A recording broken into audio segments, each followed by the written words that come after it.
신경을 젊게 만드는 것이 최강의 건강법이다. 신경은 노력하는 만큼 반드시 젊어진다. 병에 걸리지 않는 열쇠는 신경에 있다. 오늘 소개해드릴 책은 신경청소혁명입니다. 누구나 실천할 수 있는 신경청소 방법 2가지와 매일 신경이 젊어지는 5가지 습관도 같이 들으시면 좋겠습니다. 여러분의 소중한 시간을 아껴드리기 위해 중요한 내용만 바로 알려드리겠습니다. 신경은 목숨을 연결하는 생명선이다. 나는 지금까지 다양한 질병을 호소하는 환자를 39만 명 이상 만났다. 혈압이 떨어지지 않아요. 머리가 아파요. 가까운 게 잘 보이지 않아요. 어깨가 올라가지 않아요. 변비가 나아지지 않아요. 이처럼 다양한 질병과 마주하며 환자들을 치료하던 중 나는 하나의 해결법에 다다르게 되었다. 그것은 바로 이 책의 내용이 될 신경을 젊게 만드는 건강법이다. 많은 환자들을 진료하면서 각종 질병의 원인이 신경과 관계가 있다는 것을 알게 되었다. 다시 한번 신경의 중요성을 깨달았고 이 건강법을 만들게 되었다. 더욱 놀라운 것은 치료 효과였다. 몸과 관련된 고민, 마음의 고민 등이 신경을 젊게 만들자 점점 개선되었다.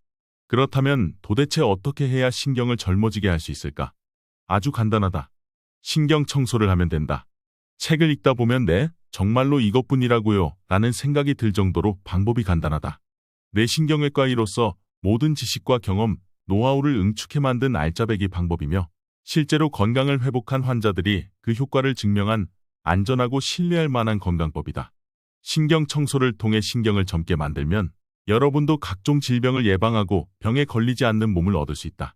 신경은 단 2가지 방법으로 젊어진다. 첫 번째, 얼굴을 주무르면 신경이 젊어진다. 얼굴을 주무르면 뇌의 산소가 2배 증가한다. 얼굴에는 수많은 신경이 집중되어 있으며 얼굴을 자극하여 효과적으로 신경을 자극할 수 있다. 이러한 사실을 바탕으로 나는 신경에 적절한 자극을 주는 신경청소법으로 뇌 지도상 넓은 범위를 차지하는 부위인 얼굴을 자극하는 얼굴 주무르기 법을 고안했다. 얼굴을 주무르면 시력도 회복된다. 85세 코이케 씨는 실제로 얼굴 꼬집 기법을 30초씩 3세트를 실천한 후 시력이 회복되었다. 코이케 씨가 잘 보이게 된 것은 얼굴 꼬집 기법 실시로 뇌의 혈류가 좋아짐과 동시에 말초신경인 시신경의 흐름이 좋아졌기 때문이다. 바로 신경이 젊어졌다는 증거다. 실천하자마자 시신경의 막힘이 뚫렸다는 점이 나 역시 놀라웠지만 그 정도로 얼굴과 신경은 밀접하게 연결되어 있다. 얼굴을 주물러서 신경에 자극을 주자. 이것이 신경을 젊게 만드는 데 중요한 첫 번째 기둥이다. 두 번째, 천장을 보면 신경이 젊어진다. 바로 턱을 당기고 자세를 바로잡는 것이다. 간단한 방법이지만 신경과 자세는 밀접하게 연결되어 있다. 위를 쳐다보는 순간 지금까지 고개를 숙이고 구부정하게 있던 사람들은 하나같이 어깨를 펴고 가슴을 활짝 연 자세가 되어 등 근육이 쭉 펴진다. 등이 굽은 자세는 신경의 노화를 앞당긴다. 자세가 나쁘면 폐가 압박을 받기 때문에 산소가 체내에 원활하게 공급되지 않고 부자연스럽게 휘어진 척추는 신경의 통로를 좁게 만들기 때문에 신경의 노화를 촉진시킨다. 또한 산소 부족도 간과해서는 안 된다. 신경을 젊게 만들기 위해서는 반드시 산소의 힘이 필요하기 때문이다. 구부정했던 자세가 바로 서고 등 근육이 쭉 펴지면서 신경의 통증을 유발하는 척추의 뒤틀림을 완화시키고 몸 안에 산소를 충분하게 공급한다. 자세를 바르게 하는 방법은 신경을 젊게 만드는 신경 청소의 2번째 방법이다. 자세를 바르게 하면 신경의 변형이 바로잡힘과 동시에 산소도 충분하게 공급할 수 있다. 이 방법도 신경을 젊게 만드는 데 매우 효과적이다. 얼굴 주무르기와 마찬가지로 뇌 내의 산소량을 측정해보면 평상시보다 무려 122% 상승되어 있는 것을 확인할 수 있다. 그렇다면 신경이 젊어지기 위해 우리가 아주 간단히 실천할 수 있는 습관은 없을까? 첫째는 아침에 30초간 잇몸을 마사지하는 것이다. 양치질에서부터 신경이 젊어지는 생활을 시작해보자. 인간의 얼굴에는 수많은 신경이 집중되어 있다. 그 중에서도 특히 입안은 3차 신경이라는 감각신경이 집중되어 있어 매우 민감하다. 특히 잇몸에는 40개 이상의 혈이 있다. 그 중에서도 강력하게 추천하는 부분이 코 옆 움푹 팬 곳에 있는 혈이다. 추천하는 방법은 칫솔을 사용해 잇몸을 가볍게 닦는 것이다. 치아뿐만 아니라 신경이 집중되어 있는 잇몸을 마사지하여 감각신경을 자극하는 것이다. 평소처럼 양치질을 할 때에도 칫솔 끝이 자연히 잇몸을 자극하여 마사지 효과가 있지만 신경을 젊게 만들고자 한다면 조금 더 적극적으로 잇몸을 자극해야 한다. 평소처럼 양치질을 한 후 칫솔을 사용해 잇몸을 마사지해보자. 물론 잇몸은 민감한 부분이기 때문에 칫솔로 너무 세게 문지르면 출혈이 생기거나 구내염이 생길 수 있다. 부드러운 칫솔모를 사용해 치아 뿌리 근처를 부드럽게 자극하면 된다. 감각신경이 집중되어 있는 잇몸을 자극하면 신경은 젊어진다. 구체적으로 다음과 같은 방법으로 실천하길 바란다. 잇몸에 칫솔을 가볍게 대고 상처가 생기지 않도록 부드럽게 칫솔을 움직인다. 윗잇몸의 좌, 우, 가운데를 한 곳당 5초씩 마사지한다. 아래 잇몸도 동일하게 실시한다. 최대한 가볍고 부드럽게 자극하자. 한 곳당 10초 이상 자극하지 않도록 하자. 더러움을 씻어낸다는 느낌으로 힘을 주어 문지르면 잇몸에 상처가 생길 수 있으므로 주의하자. 두 번째 습관은 목욕이다.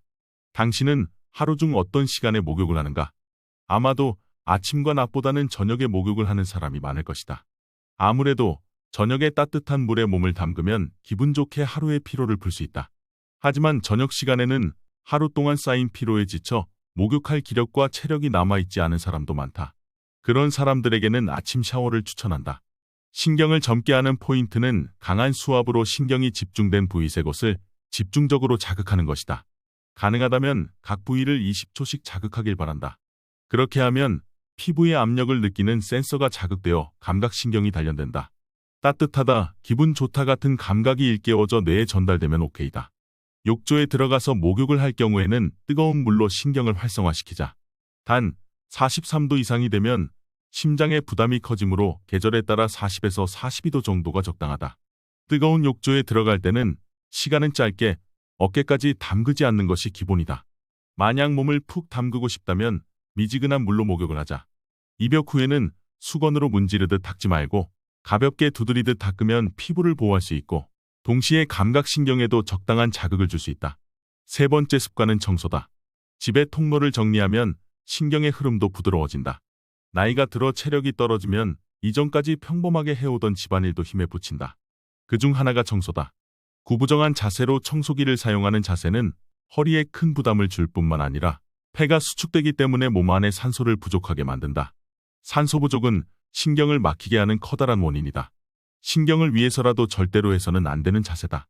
여기에서 이야기의 범위를 조금 넓혀보자. 최근 뉴스에서 쓰레기 집 문제가 거론되고 있다. 혼자 사는 고령자가 체력적으로 힘에 부치거나 의욕 저하 등의 이유로 쓰레기 배출과 청소를 하지 못해 쓰레기 집이 된 경우가 대다수다. 의욕 저하와 신경의 노화는 밀접하게 연관되어 있으므로 신경의 노화가 쓰레기 집을 낳는다고 해도 과언이 아니다. 이러한 집에서 생활하는 것은 위생상으로도 문제가 있으며 부상의 위험도 높아진다. 물론 신경이 더욱 빨리 노화된다는 의미에서도 좋지 않다. 왜냐하면 쌓여있는 쓰레기 때문에 집 안에서 이동할 수 있는 범위가 좁아져 신경을 자극할 기회가 줄어들기 때문이다. 쓰레기 집까지는 아니더라도 마찬가지다. 나이가 들면 정리정돈하는 것이 힘에 부치기도 하고 집 안의 공기를 환기시키는 것조차 귀찮아져 잘하지 않게 된다. 그렇지만 집의 통기성이 나빠진다는 것은 신경의 통로를 악화시키는 것과 같으니 주의해야 한다. 직접 청소하기 어렵다면 다른 사람의 손을 빌리거나 청소업체를 이용하는 방법도 있다. 집 안의 통풍을 좋게 하면 이동할 수 있는 면적이 늘어나는 만큼 신경의 흐름도 반드시 좋아진다. 네 번째 습관은 울퉁불퉁한 곳에서 산책하는 것이다. 운동으로 온몸의 근육을 자극하고 신경을 단련하는 것이 좋다는 것은 알지만 시간이 갈수록 점점 다양한 스포츠에 도전하기 어려워진다. 무리해서 운동을 하다가 다치기라도 하면 모든 것을 잃을 수 있기 때문에 신중해지는 마음도 충분히 이해한다. 그러한 점을 고려했을 때 산책이나 걷기 운동은 남녀노소 누구나 쉽게 할 수 있으며 무리한 운동이 아니므로 다칠 위험도 적다. 필요한 물건도 운동화와 모자 정도라서 복잡한 장비 없이도 마음만 먹으면 언제든지 시작할 수 있다. 또 걸어다니는 것은 자전거를 이용하는 것보다 오감을 자극하며 주변 풍경을 천천히 즐길 수 있다는 장점도 있다. 바른 자세로 공기를 충분히 들이마시면서 걸으면 신경은 반드시 좋아진다. 특히 신경을 단련하려 한다면 해안의 모래사장이나 강변의 비포장도로는 매우 이상적인 산책 코스다. 발바닥 전체로 울퉁불퉁한 자갈이나 푹푹 빠지는 모래사장의 촉감을 느끼면서 걸으면 신경을 효과적으로 단련할 수 있다. 발바닥에 자극을 줄 수 있도록 지면이 불안정한 곳을 코스로 넣어 산책을 해보자. 다만 지나치게 지면이 불안정하면 넘어질 위험이 있기 때문에 다리와 허리가 약한 사람은 아스팔트 길 같은 걷기 쉬운 평평한 코스를 걷도록 한다. 산책을 할 때는 마음속으로 세어가며 자신에게 맞는 속도로 걷는다. 작은 목소리로 말하면서 걸어도 좋다. 그러면 청각도 자극할 수 있어 일석이조다. 고령자의 경우 걸을 때 발바닥 전체로 바닥을 스치듯이 걷는 경향이 있어 보폭을 넓히기 어려울지도 모른다. 보폭을 넓히기 어렵다면 리듬에 맞춰서 걷는 것만 해도 좋다. 건강에 좋은 걸음걸이에 대해 이런저런 속설이 많다. 사람들은 그런 이야기를 들으면 하루에 얼마나 걸어야 하는지, 어느 정도의 속도로 걸어야 좋은지 궁금해하며 우왕좌왕한다. 그러나 그런 말들은 이제 신경 쓰지 않아도 된다. 신경을 젊게 만드는 관점에서는 자신의 체력에 맞춰 걷는 것이 가장 중요하기 때문이다. 얼마나 걸었는가, 칼로리를 얼마나 소모했는가를 의식하기보다 산책 자체를 즐기며 꾸준하게 지속하는 편이 신경에 좋다. 부담 없이 산책을 즐기는 습관을 몸에 익혀보자. 5번째는 음식을 먹기 직전에 심호흡하는 습관이다. 식사 습관을 통해 신경을 젊게 만드는 방법에 대해 이야기해보자. 식사는 단순히 신경을 유지하기 위해 필요한 영양을 섭취하는 것만이 아니다. 식사만큼 오감을 최대한 활용하여 신경을 단련하는 습관도 없다. 또한 입안에는 수많은 신경이 집중되어 있다. 먹는 행위는 입안의 신경을 총동원한다. 턱을 움직여서 씹고 혀를 움직여서 입안의 음식물을 이동시키는 것도 입안의 운동신경을 최대한 활동시킨다. 그리고 미각 정보를 비롯해 뜨겁다, 차갑다, 부드럽다, 딱딱하다와 같은 음식에 대한 정보도 감각신경을 자극한다. 빨리 먹는 습관은 몸에 좋지 않다고 하는데 신경을 젊게 만들어야 한다는 관점에서 봤을 때도 권장하지 않는 습관이다. 또한 신경의 재료가 되는 양질의 기름과 단백질, 신경의 에너지원인 당분을 충분히 섭취하는 것도 중요하다. 지금까지 신경이 젊어지기 위한 방법으로 2개의 신경청소법과 일상 속에서 실천할 수 있는 5가지 습관에 대해서 이야기했다. 신경이 젊어지면 마음먹은 대로 몸이 움직이지 않는다는 고민과 병에 걸리고 싶지 않다는 고민을 모두 해결할 수 있다. 하지만 신경이 젊어지면 얻는 효과는 이것뿐만이 아니다. 신경이 젊어지면 몸뿐만 아니라 마음도 건강해진다. 고민, 불안, 초조 같은 마음의 먹구름이 사라지고 의욕이 생겨난다. 신경을 젊게 만들어 건강한 마음을 되찾게 하는 엄청난 방법이 하나 더 있다. 그 방법은 바로 웃기다. 어째서 웃음이 신경에 효과적일까? 한 설문에 따르면 소리를 내어 자주 웃습니까? 라는 질문에 네라고 대답한 남성은 약 40%, 여성은 약 60%였다고 한다. 확실히 여성보다 남성이 더 잘 웃지 않는 경우가 많다. 사실 웃음의 뜻밖의 힘이 숨겨져 있다는 것을 최근에 알게 되었다. 도쿄대학과 지바대학의 연구팀이 역학의 국제전문지에 발표한 연구 결과에 따르면 매일 웃는 고령자에 비해 평소에 잘 웃지 않는 고령자가 뇌졸중에 걸릴 확률이 1.6배, 심장질환은 1.2배 높다고 한다. 신경이 노화되면 뇌의 명령이 전달되지 않는 것 외에도 건강을 해치는 크고 작은 요인들을 야기한다. 인간의 병이란 대부분 막힘에서 시작된다. 예를 들어 혈관이 막히면 뇌졸중이나 심근경색, 협심증 등이 일어나 몸 안에 산소와 영양을 제대로 공급하지 못한다. 살아가는데 반드시 필요한 산소가 체내 세포에 골고루 분포되지 않으면 여러 질병의 원인이 된다. 산소결핍에 의한 대표적인 질병이 뇌경색이다. 뇌의 무게는 인체의 약 2%에 지나지 않지만 뇌는 체내 산소의 약 20%라는 대량의 산소를 필요로 한다. 만약 뇌에 산소가 전달되지 않으면 뇌세포는 점점 죽어가고 인지 능력도 크게 저하된다. 강물은 물이 흘러야 깨끗하고 흐름이 막히면 썩는다. 인간의 몸도 마찬가지로 혈액과 산소가 정상적으로 흐르지 못하면 건강한 신체를 유지할 수 없다. 지금까지의 설명을 듣고 이렇게 말할지도 모르겠다. 그럼 혈관의 막힘이 만병의 근원인가요? 산소를 운반하는 일의 중요성을 중점으로 생각해보면 우선 혈관을 깨끗하게 만들면 되겠다는 생각이 든다. 하지만 혈관이 건강해도 혈류가 막히는 경우가 있다. 바로 뇌가 내린 명령의 통로인 신경이 늙고 막혔을 때다. 신경이 막히면 혈액이나 장관 등도 막힌다. 여기서 앞서 인간의 몸을 하나의 마을에 비유했던 것을 떠올려보자. 신경은 전선이고 혈관은 수도관이라고 했다. 전선과 수도 모두 중요하지만 현대 사회에서는 전기가 가장 중요하다. 또 전기가 끊기면 급수를 위한 펌프가 멈추기 때문에 수도를 사용할 수 없다. 그렇게 되면 화장실 변기에 물을 흘려보내지도 못하고 목욕물을 데울 수도 없다. 즉, 전기가 끊기면 덩달아 수도의 가동도 멈춘다. 몸의 전선인 신경이 노화되면 체내에서는 다음과 같은 일들이 일어난다. 노화된 신경이 막히면 혈관도 막힌다. 그러면 혈관을 열심히 닦아도 뇌의 명령이 전달되지 않아 문제가 생기기 때문에 근본적인 원인인 신경의 노화를 개선해야 한다.